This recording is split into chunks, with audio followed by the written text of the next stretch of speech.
Entonces me fue dada una caña semejante a una vara de medir, y me dijo, levántate y mide el templo de Dios y el altar y a los que adoran en él. Apocalipsis capítulo 11 del verso 1 en adelante. Padre Jehová, en el nombre de Jesús, envía sobre nosotros el Espíritu Santo y guíanos para entender solamente la palabra en ti, Señor. Quita de nosotros todo lo que no te agrada, cúbrenos con la sangre derramada en esa cruz y llénanos, Señor Santo, todo este estudio de la presencia tuya. Ponlo como un sello en nuestro corazón, como una marca en el brazo, que tu amor y tus besos nos duren para siempre. Amén, amén.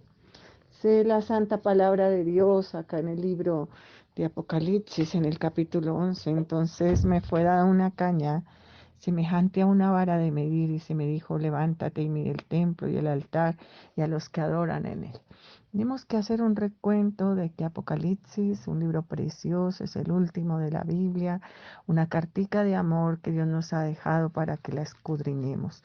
Dios nos dice a través de Apocalipsis 1:3, bienaventurado el que lee, los que oyen las palabras de esta profecía y guardan las cosas en ella escritas, porque el tiempo está cerca.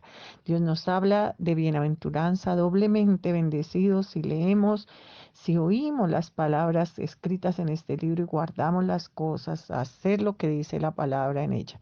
Vimos que a través de este libro de Apocalipsis se hacen las salutaciones a las iglesias que hay en Asia, luego una visión de cómo aparece el Hijo del Hombre y todas sus características, y luego un mensaje a las iglesias. Esas iglesias existían en ese tiempo, un camino romano importante allí, una secuencial a la otra, que ahora corresponde a Turquía. Sin embargo, al mirar en la historia, lo que dice cada una de estas iglesias corresponde a lo que ha vivido la iglesia cristiana a través de los tiempos. Y 7 es un número perfecto dividido desde que el Señor Jesús se va hasta que vuelva. El último tiempo de la iglesia vendría a ser la Odisea. Cuando es el capítulo 4, esta última iglesia, es una iglesia sumamente tibia a la que Dios vomitará de su boca, pero también sumamente autosuficiente que cree que por el dinero están bien. Y no ha habido tiempo en la iglesia como el tiempo de ahora. Hasta los tiempos pasados de la iglesia es perseguida y es menospreciada. Nunca la iglesia es alabada. Este es un tiempo en que la iglesia incluso estar en la iglesia es estar y no como los tiempos pasados, que la iglesia es burlada, llamada a los aleluyas. Y la iglesia que hay ahora es una iglesia donde la gente se engree, pero no en el espíritu, sino en la carne y en el mundo, como pertenecer a un club, como pertenecer a algo así. Y es por eso dicen esta palabra que tú dices que eres rico y no te das cuenta que eres un miserable, pobre, ciego, desnudo. Y corresponde mucho la última iglesia, la de la Odisea, a la última iglesia en la que estamos viviendo, si es que este es el regreso del Señor Jesús, las señales que nos marcan su regreso, la descomposición social a un punto tal que estamos como en el tiempo de Sodoma y Gomorra, la noche que los ángeles van a sacar a Lot de Sodoma. Los ángeles tienen forma de hombres y dice la Biblia que desde el más pequeño hasta el más viejo eran sodomitas, ¿no? Querían acostarse con estos hombres. Y la Biblia habla de que estaremos como en Sodoma y Gomorra, y creo que el sodomismo ha llegado hasta los gobernantes. A nosotros nos gobierna un alcalde homosexual, lesbiana.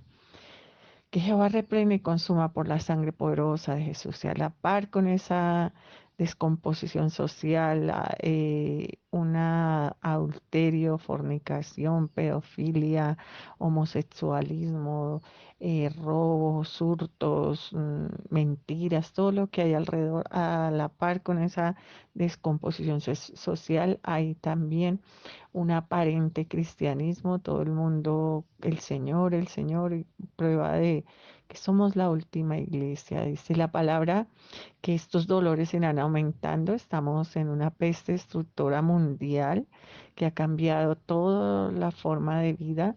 Nos ha quitado cosas económicas, sociales y promete empeorar, ¿no? Lo que es más grave. Entonces ahí en el capítulo 4 dice, después de esto miré y el apóstol Pablo es llevado al cielo, sube acá. Creemos que puede haber ocurrido allí el Apocalipsis. Hay una adoración celestial. Allí se muestran los 24 ancianos que corresponden en la Biblia, 12 a los apóstoles, 12 al pueblo de Israel, y unidas esos 12 y esos 12 daría 24, deben estar incluido todo el pueblo cristiano, todo el que cree en el Señor Jesús. Tú dirás, es el Nuevo Testamento, el Antiguo Testamento también está incluido allí porque los que creían y hacían el rito del Cordero era porque esperaban al Mesías, esa esperanza igual es salvadora como la que nosotros tenemos en fe, en gracia. Entonces, ahí estamos involucrados todos. La palabra dice ahí que había cuatro seres vivientes, no, no podemos decir con claridad cada cosa es así, no es dogmática la interpretación, porque el único que puede decir las cosas son así es Dios, y aquella hora en que estemos en el cielo, veremos si los 24 ancianos correspondían exactamente a esto, pero sí sabemos que los cuatro seres vivientes que hay allí muestran las características de Dios y la forma como Dios ha manifestado sobre la tierra. Pensamos que podían ser profetas, hombres que fueron gratos delante de Dios en la profecía, porque luego al abrir los sellos, estos hombres son usados para decir, ven y mira, como seguir en la labor que ellos son de profetas, de mostrar, de llevar a la gente a ver las cosas como Dios las está diciendo. Luego aparece el Padre sentado con un rollo en la mano, que es el rollo de la vida. Juan lloraba mucho y entonces se da la victoria sobre ese rollo que está como secuestrado ahí en las manos del Señor.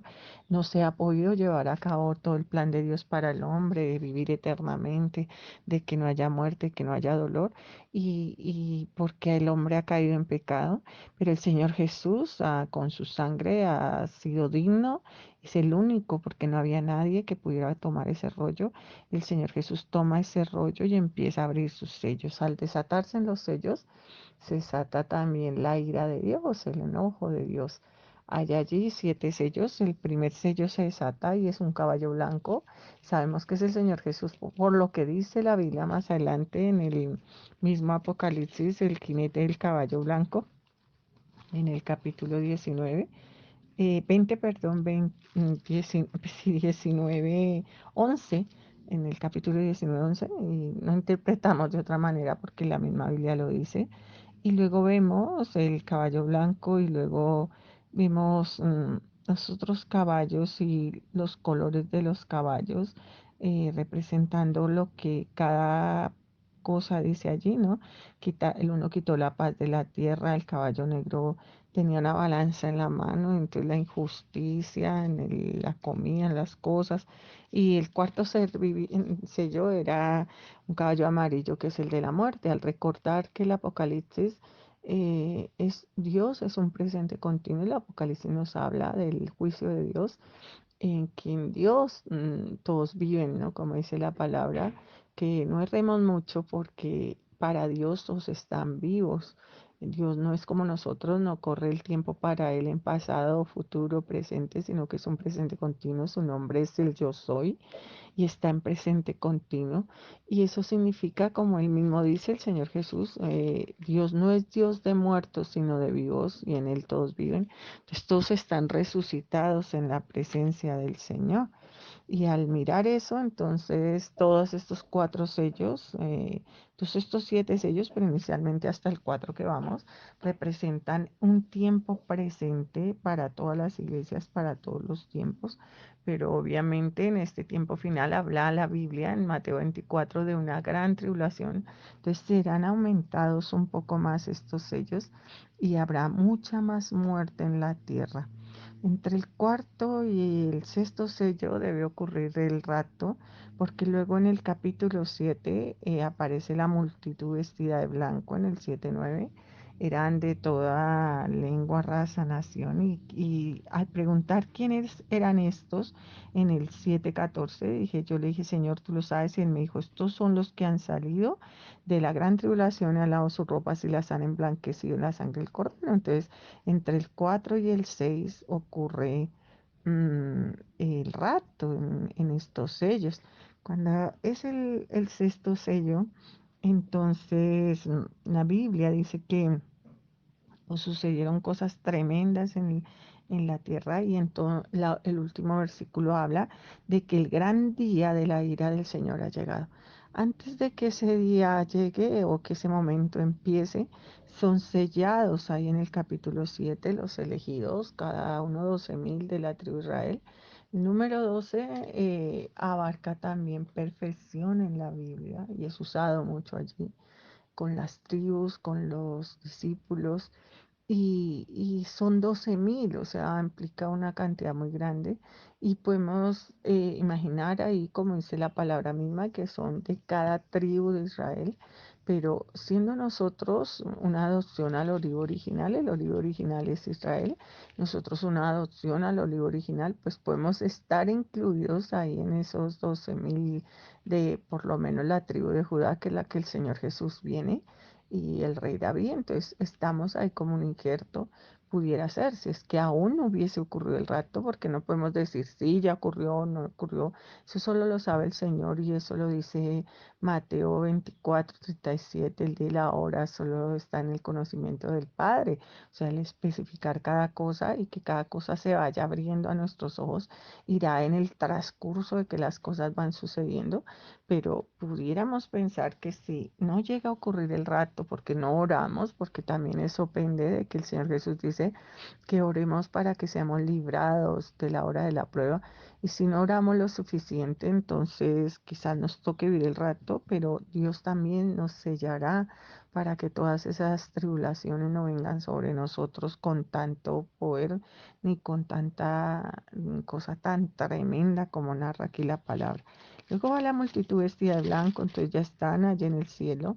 Y tú dirás, entonces sí, ya ocurrió el rato y no vamos a vivir la gran tribulación o la parte en que la tribulación se hace más dura, porque aquí ya ha empezado la tribulación y no ha ocurrido el rato en que la tribulación se hace más dura. Yo digo, para Dios, el acomodar el apocalipsis cronológicamente pudiera ser o no cronológicamente.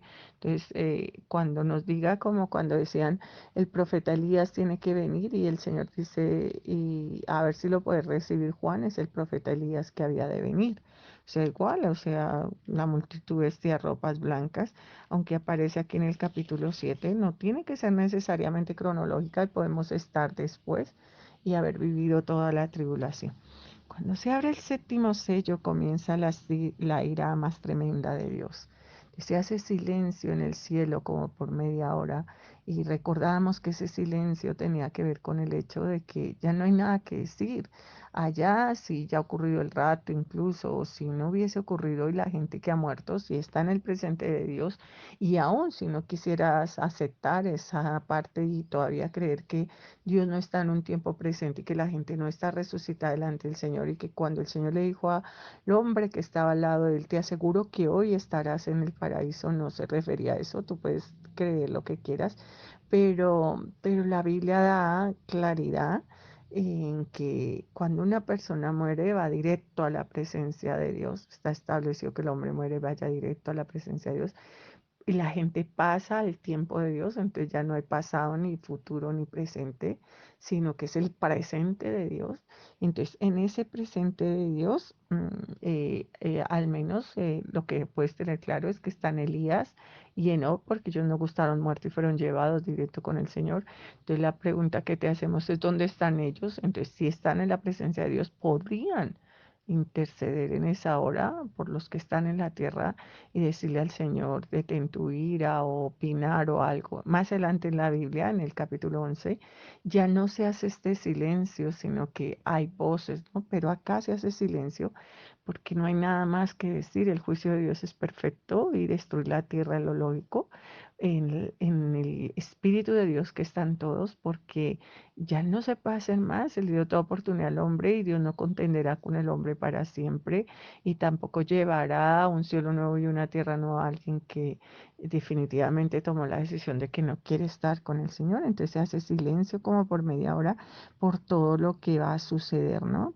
Y suben las oraciones de los santos junto con el incensario de oro como en el Antiguo Testamento santo subía ese, ese, ese incienso a la presencia de Dios, pero acá las oraciones de los santos para darle a Jehová la seguridad, con todo respeto a mi Padre Celestial, como cuando uno respira, echa la última mirada y huele todas las oraciones de los santos, la lee todo, nuestro Dios es omnisciente, todo lo sabe, así que sabe todo lo que hay en esas oraciones y empieza a destruir la tierra, ¿no? Dice la palabra allí que se prepararon los 7 ángeles que tenían las 7 trompetas y empezaron a tocar. Ese sonido de las trompetas ha sido muy amargo y vamos cuando el ángel volar del medio diciendo, ay, ay, ay, y van 4 trompetas, las 3 siguientes que toca en el capítulo, entre el 8 y el 9, las 3 siguientes en el capítulo 9. Entonces habla de cosas tremendas porque se habla incluso el abismo, salen los demonios porque en el abismo están allí. En Pedro nos habla de que Dios los tiene en prisiones de oscuridad. El Señor Jesús saca demonios de un hombre y los demonios mismos piden que no los eche al abismo, tenían miedo de ese lugar. Y en esa hora baja un ángel y ese ángel tiene la llave.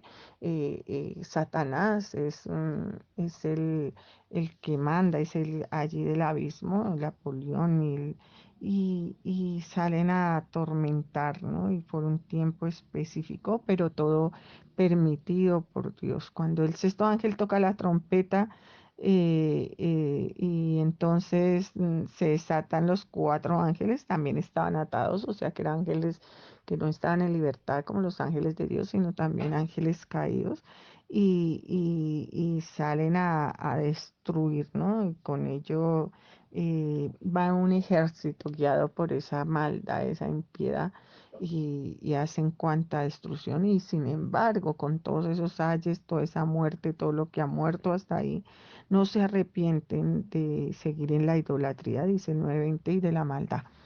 Luego vemos un ángel con un librito, muchos dicen que es el mismo libro que tenía el padre en la mano, pero eso es complicado, era porque ese libro parece mucho más grande que el libro que aquí habla de un librito. Entonces este librito, si lo vemos a través de los profetas en el Antiguo Testamento, como Jeremías, que Dios manda a comer esos rollos para profetizar. Y luego que come el rollo, entonces es dulce en la boca, amarga el vientre, y toca seguir avisando a lo que queda de la tierra, que ya va como por todas las muertes unidas que sumamos ahí como la mitad o menos de la mitad y siguen en su maldad y su impiedad, pero aún Dios manda a Juan a que profetice otra vez sobre muchos pueblos, naciones, lenguas y reyes. Ese pedacito nos hace pensar que en los 2 testigos podría uno de esos testigos ser el apóstol Juan, ¿no? Dice, entonces tomé el librito de la mano del ángel y lo comí, y era dulce en mi boca como la miel, pero cuando hube comido amargó mi vientre, y él me dijo, es necesario que profetices otra vez sobre muchos pueblos, naciones, lenguas y reyes.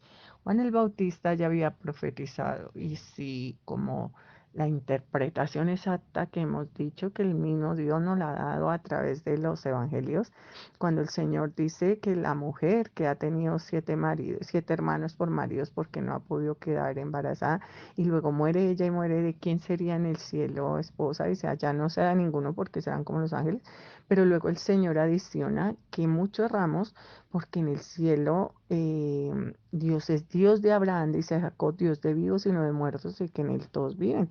Entonces el apóstol Juan a ese momento, aunque él está escribiendo el Apocalipsis, también está resucitado porque Juan, aunque no fue asesinado como los otros discípulos, los otros 10 discípulos todos fueron muertos por la causa de Jesús. Él también gustó la muerte del apóstol Juan, después de ver el Apocalipsis, todo eso, murió muy viejito, pero también murió, pero ya estará resucitado. Y entonces en ese resucitar puede ser uno de los 2 testigos.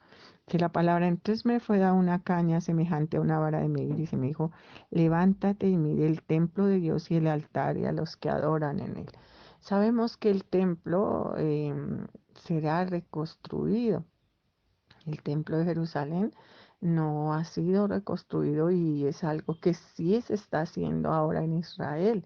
Reconstruir el templo es algo que se ha pensado a lo largo de toda la historia de la Biblia, pero pues hasta ahora no ha sido reconstruido. Y la Biblia sí habla, el apóstol Pablo también lo aclara en una profecía, dice que el anticristo se sentará en ese templo y se hará pasar por Dios, o sea que el templo será reconstruido. Ahí ya el templo está reconstruido, entonces me fue una caña semejante a una vara de medir, se me dijo, levántate y mire el templo de Dios y el altar y a los que adoran en él.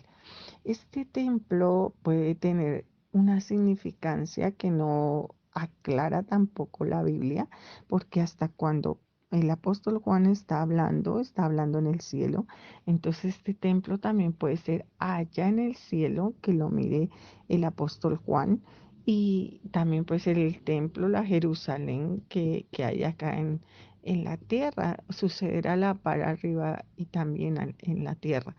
Pero hay algo más que podemos sacar de ahí, es que la Biblia dice, pero el patio que está fuera del templo, déjalo aparte y no lo midas, porque ha sido entregado a los gentiles, y ellos hollarán la ciudad santa 42 meses, 3 tiempos y medio. Pensamos que toda esta tribulación que ha empezado, la Biblia nos da a entender que la perfección de todo, porque todo en Dios es perfecto, serían 7 años.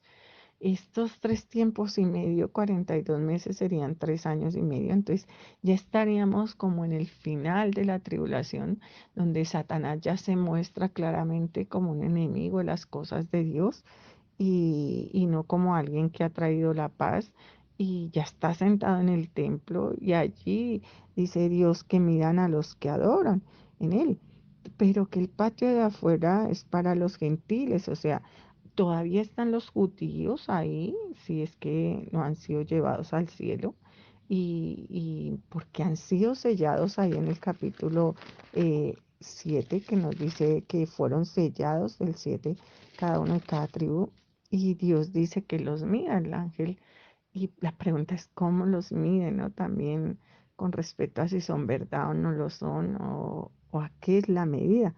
Dice, pero el patio que está afuera déjalo aparte y no lo midas porque ha sido entregado a los gentiles y ellos ayudarán la ciudad 42 meses, o sea, 3 años y medio.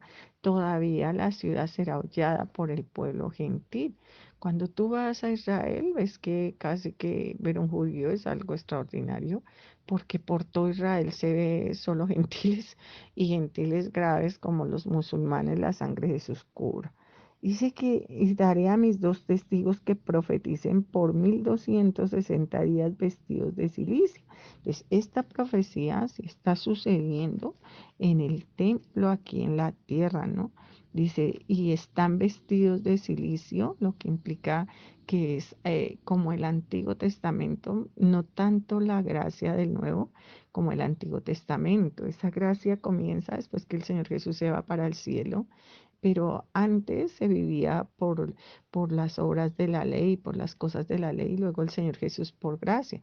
Esos olivos pueden ser Moisés y Elías que aparecen en la transfiguración, por aquello de que hacen llover fuego del cielo y también por lo que convierten las aguas en sangre. Entonces podríamos pensar que podían ser Moisés y Elías, pero podríamos pensar en dos que no hayan gustado la muerte como Elías y Enoc, pero también podríamos pensar en el apóstol Juan, ¿no?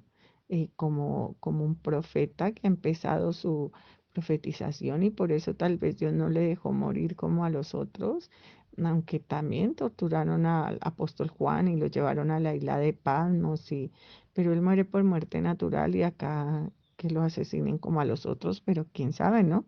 Pero que le dice Dios, aún es necesario que profetices, podría ser que uno de los testigos es Juan y el otro es el profeta Elías, pero eso solo lo sabe Dios y tampoco si Dios quisiera que supiéramos con exactitud, no lo habría dicho con exactitud. Lo único que Dios quiere que sepamos es que la predicación será hasta el final para que la justicia de Dios sea perfecta. Ninguno de nosotros irá delante de la presencia de Dios sin que Dios nos haya dado toda oportunidad. No podremos decir, Dios no me dio y Dios te la está dando a ti tu oportunidad ahora.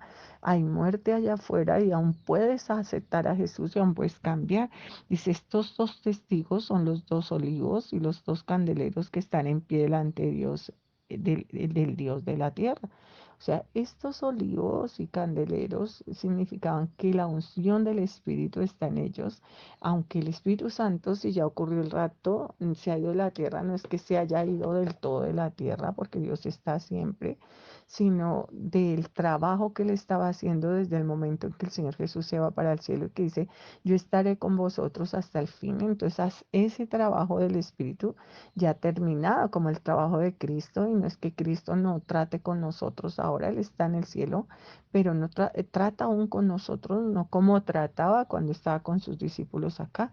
O sea, el Espíritu Santo estará sobre estos olivos, porque eso es lo que marca allí que, que son los testigos y los dos candeleros que están en pie ante el Dios de la tierra.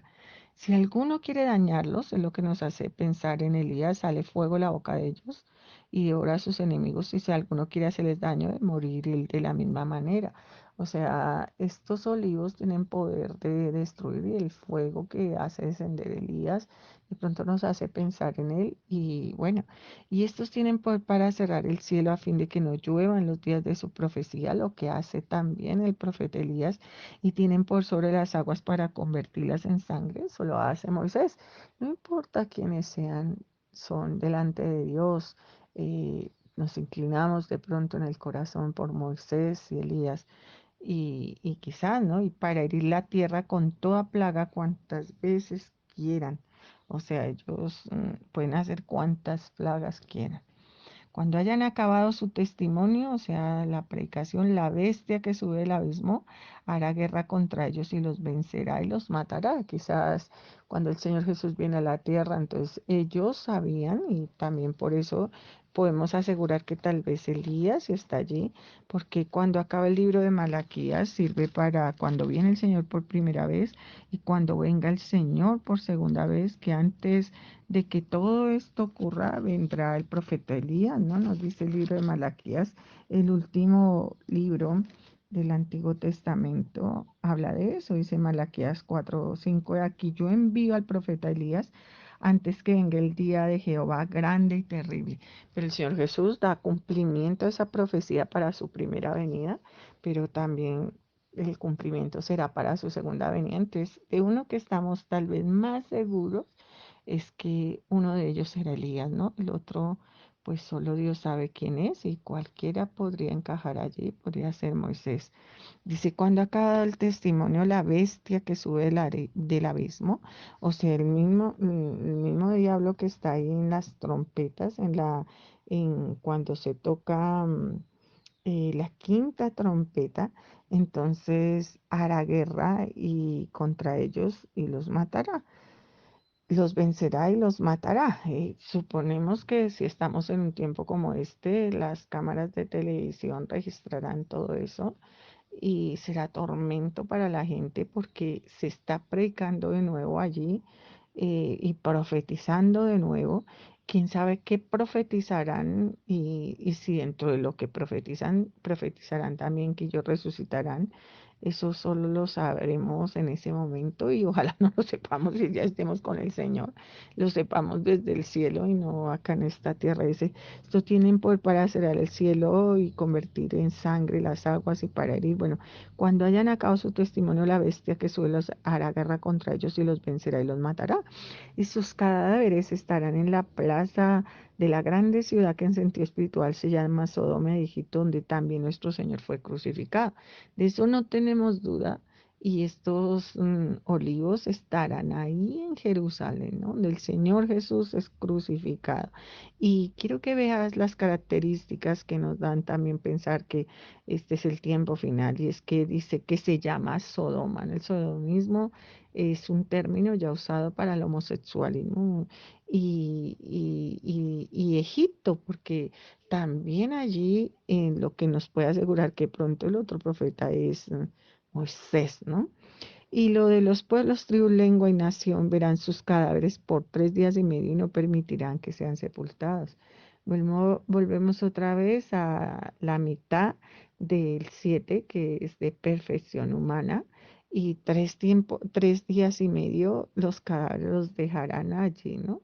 para que se gocen, tal vez por televisión, mostrándolos para que si vencimos, venció Satanás y la gente se gloríe en eso. Y dice, pero y los moradores de la tierra se regocijarán y no permitirán que sean sepultados. ¿Por qué no los sepultan? Cuán pronto mueren, pensamos que porque quizá ellos en lo que han profetizado también han profetizado que van a resucitar, entonces los mantienen ahí mirando todo el mundo por internet, por televisión, por todas las redes, qué horror, ¿no? Pero después de 3 días y medio entró en ellos el espíritu de vida enviado por Dios, se levantaron sobre sus pies, eso es una forma de hablar la Biblia, resucitar, y cayó gran temor sobre los que los vieron, o sea, vieron una resurrección en vivo y en directo, pero tampoco se arrepintieron. En aquella hora hubo un gran terremoto y la 10ª parte de la ciudad se derrumbó y por el terremoto murieron números 7.000 hombres más, ¿no? O sea, más muertos, más muertos. Un terremoto como el tiempo de la resurrección del Señor Jesús y que conlleva a que recuerden que Jesús resucitó, que se negaron la vida eterna. Y los demás se aterrorizaron y dieron gloria a Dios del cielo. Em, quiero que veas un momento el 10 que me ha adelantado en el 11:10. Dice que cuando los dejarán allí los cadáveres por 3 y no permitirán que sean sepultados, se regocijarán sobre ellos y se alegrarán, se enviarán regalos unos a otros, porque estos dos profetas habían atormentado a los moradores de la tierra. Con paréntesis ahí para ti, para mí.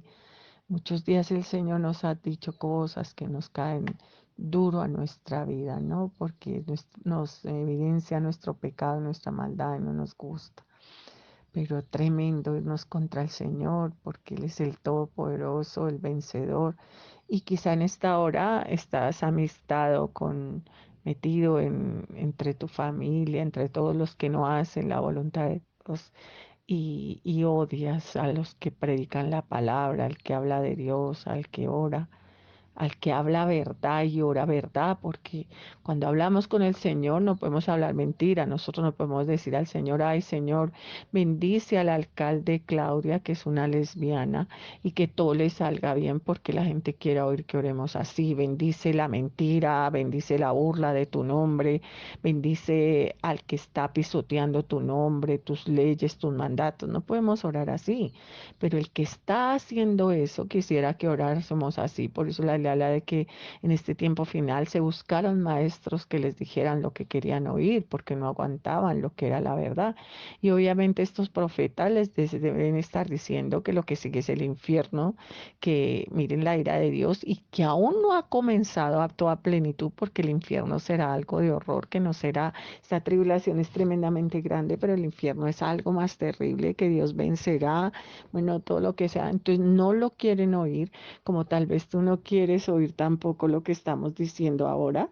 La sangre de Jesús cura. Y entonces cuando los ven muertos se mandan hasta regalos y presentes. Cuando el Señor es llevado a la cruz, el Señor hace como motivo de que cogen al Señor y todos esos enemigos se vuelven amigos. Herodes y Pilato no eran amigos ni tenían nada que ver, pero se hacen amigos. ¿De quién eres amigo hoy por irte contra la iglesia? ¿Cuánto estás hablando contra los siervos de Dios y contra la iglesia de Dios? Porque tal vez no casaron tu adulterio, no llaman bueno a tu forma de vida, a tu vivir en viveza y maldad y contrario a la voluntad de Dios, a robar a la iglesia, todo lo que haces. Y entonces estás mandándote regalos, aún es día de arrepentimiento. Todo esto no es una historia que yo me he inventado para asustarte, ni es una película de ficción, sino que es la verdad. El Señor está a la puerta y quiere librarte de todo esto. Y estás escuchando esto para salvación, no para aterrorizarte, para que huyas de la ira venidera. Dice que volvemos a donde estábamos y oyeron una gran voz del cielo que les decía subir acá y subieron al cielo en una nube y sus enemigos los vieron. O sea, resucitaron como resucitarán los muertos en el rato. Dice, a la trompeta oirán una voz y serán llevados al cielo ellos también. Y todo lo que pasó, los que murieron, el segundo ay. Ya recordamos que faltaban 3 trompetas, ya van 2 más, que es lo que hemos visto tremendo, y falta la última trompeta. El segundo pasó y aquí el tercer ahí viene pronto. Esta séptima trompeta nos muestra como un resumen del final, ¿no? Dice acá como cuando se hace una sinopsis de lo que vamos a ver después. Dice, el séptimo ángel tocó la trompeta y hubo grandes voces en el cielo. Era lo que te decía ahora, que cuando se abre el séptimo sello, cuando abrió el séptimo sello en el Apocalipsis 8, se hizo silencio, pero aquí sí se hacen voces, ¿no? Ya todo el mundo habla, es el final, la victoria, todos se regocijan. El séptimo ángel tocó la trompeta y hubo grandes voces en el cielo que decían, los reinos del mundo han venido a ser de nuestro Señor y Jesucristo y Él reinará por los siglos de los siglos. O sea, Dios por siempre, bendición, poder, victoria. Y los 24 ancianos que estaban sentados en sus tronos se postraron delante de sus rostros y adoraron a Dios y diciendo, te damos gracias, Señor Dios Todopoderoso, el que eres, que eras, que has de venir, porque has tomado tu gran poder y has reinado. Vuelve el Señor a decir el que ha de venir, porque luego ya en victoria vendrá con todos sobre la tierra para instituir ya todo su poder y todo su reinado. Y se airiaron las naciones y tu ira ha venido y el tiempo de juzgarlos. O sea, están enojados, entenebrecidos contra Dios. Y dice, y tú irá venido y el tiempo de juzgar a los muertos y dar el galardón a tus siervos, los profetas, a los santos, a los que temen tu nombre, a los pequeños y a los grandes, y destruir a los que destruyen la tierra. O sea, todo el que vino para destruir, Dios lo destruirá, ¿no? Dice la palabra. Y el templo de Dios fue abierto en el cielo, y el arca de su pacto se veía en el templo, y hubo relámpagos, voces, truenos, un terremoto grande. El arca de su pacto, porque todavía sobre la tierra está Israel, ¿no? Y los escogidos, los que quedan. Padre, te damos gracias por esta palabra. Te pedimos que nos ayudes a pensarla, a digerirla y a preparar nuestro corazón para lo que los 10 capítulos que aún nos faltan de escudriñar del Apocalipsis. En el nombre de Jesús y por el poder del Espíritu Santo. Amén, amén.